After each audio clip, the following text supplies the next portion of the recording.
Welcome back to మనం TV. నేను మీ పవన్ బేస్వాడ. 10 తలల రావణుడు రాముడి చేతిలో ఓడిపోయిన రాక్షసుడిగా మనందరికీ తెలుసు. కానీ రావణుడు అనేక విద్యలు తెలిసిన మహా పండితుడు కూడా. అయినా మనం అతని రాక్షసుడిగానే గుర్తుపెట్టుకున్నాం. కానీ ఈ దేశంలో ఓ ఊరు మాత్రం రావణుడిని దేవుడిలా పూజిస్తోంది.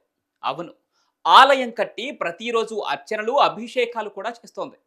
మనం ఎలా అయితే భగవంతుడికి ప్రత్యేకంగా జాతర జరుపుతామో అదే విధంగా ఆ ఊరంతా రావణుడికి జాతర నిర్వహిస్తోంది. ఆ ఊరిలో రాముడి పేరు కాదు, రావణుడి పేరే వినిపిస్తోంది. ఎవరు ఏ సమస్యతో వచ్చినా సరే పూజారి రావణుడి ఆశీస్సులు కోరతారట. ఒకసారి ఊరిలో వర్షం కురిసిందంటే అది రావణుడి కటాక్షం అని నమ్ముతారు. ఇదంతా వినడానికి వింతగా ఉంది కదా. కానీ ఈ కథ వెనుక దాగున్న నిజాలు, నమ్మకాల పరంపర, పౌరాణిక భయాలు, ఇలా అనేక విషయాలు దాగి ఉన్నాయి. ఇది రావణుడే దేవుడిగా మారిన గ్రామం కథ. మరి ఆ గ్రామం ఎక్కడ ఉంది, ఆ గుడి ప్రత్యేకతలేంటో ఈ వీడియోలో తెలుసుకుందాం. రావణాసురుడు అంటే మనకు వెంటనే గుర్తుకొచ్చేది సీతాపహరణం, రాక్షస స్వభావం, రామునితో యుద్ధం. కానీ ఇదంతా ఆయన జీవితంలోని ఒక కోణం మాత్రమే. రావణాసురుడు నిజానికి రాక్షసుడే అయినా అతిపెద్ద జ్ఞాని, అన్ని వేదాలు చేతివేళ్లపై చెప్పగలిగే శక్తి, శివుడిని పూజించి వరాలు పొందిన భక్తి, లంకను స్వర్గంగా తీర్చిదిద్దిన రాజనీతి 10 తలల రావణాసురుడి ఖ్యాతి. మరి అటువంటి రావణాసురుడిని పూజించే ఊరు మధ్యప్రదేశ్లోని ఉజ్జయిని జిల్లాలో ఉన్న చిక్కాలి గ్రామం. ఇక్కడ కేవలం పూజ మాత్రమే కాదు, రావణుడికి జాతర చేసి ఆ రోజు ఊరి ప్రజలంతా రామరావణ యుద్ధంపై నాటకం కూడా వేస్తారు. ఇక ఈ జాతర ఎంతో ప్రసిద్ధి చెందింది. ఈ కార్యక్రమానికి చుట్టుపక్కల ఊర్ల నుంచి భారీ సంఖ్యలో జనం వస్తూ ఉంటారు.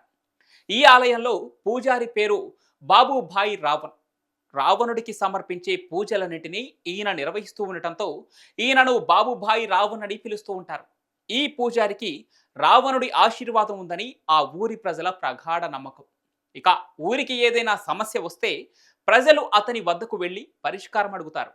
అప్పుడు రావణుడి విగ్రహం ముందు బాబుభాయ్ రావణ్ కూర్చొని ప్రజల కోరిక తీరేంత వరకు నిరాహార దీక్ష చేస్తారట. ఓసారి ఈ గ్రామం చుట్టుపక్కల ఊర్లు నీటి కొరతతో సతమతమవుతున్నప్పుడు బాబుభాయ్ రావణుడి విగ్రహం ముందు కూర్చొని పూజను ప్రారంభించాడు.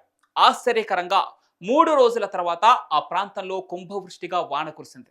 ఈ గ్రామంలో చాలా సంవత్సరాలుగా ఇదే సాంప్రదాయం కొనసాగుతూనే వస్తోంది. అయితే ఒకసారి ఏదో కారణంగా ఊరి ప్రజలు చైత్ర దశమి రోజున రావణుడికి జాతర పూజలు చేయకుండా ఉండిపోయారట. ఆ తర్వాత అగ్ని ప్రమాదంలో చిక్కుకొని ఆ ఊరంతా తగలబడిపోయింది. కానీ ఎవరికీ ప్రాణ నష్టం మాత్రం జరగలేదు.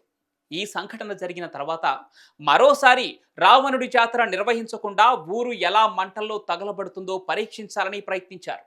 ఈసారి మంటలు వచ్చే అవకాశం లేకుండా కొన్ని జాగ్రత్తలు కూడా తీసుకున్నారు.